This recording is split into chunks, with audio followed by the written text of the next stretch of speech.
Kamis siang, pohon tumbang di Jalan Tirta Kencana Kompleks PDAM Samarinda menelan korban jiwa. Seorang pekerja bangunan tewas tertimpa pohon tumbang.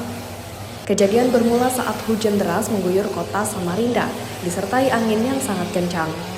4 orang pekerja bangunan lalu berteduh di salah satu rumah di lokasi kejadian. Tak lama mereka berteduh, angin kencang membuat pohon besar roboh dan menimpa bangunan rumah tersebut.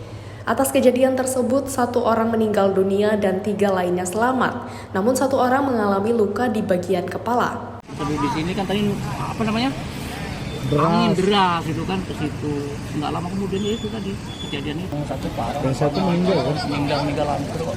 Meninggal di sini kan? Iya, meninggal di tempat. Itu yang almarhum. Yang 1? Yang 1 pecah sininya. Oh.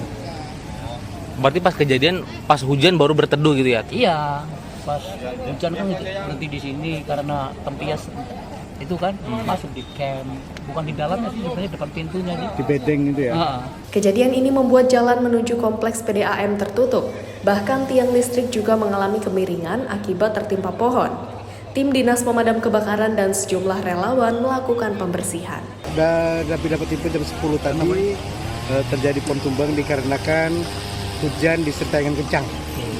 Jadi pohon ini ketinggian hampir 30 meter dan diameter itu mungkin 20 meter diameter ya, bundarannya, dan mengakibatkan ada 2 korban, yang 1 meninggal dunia dan 1 cedera di kepala.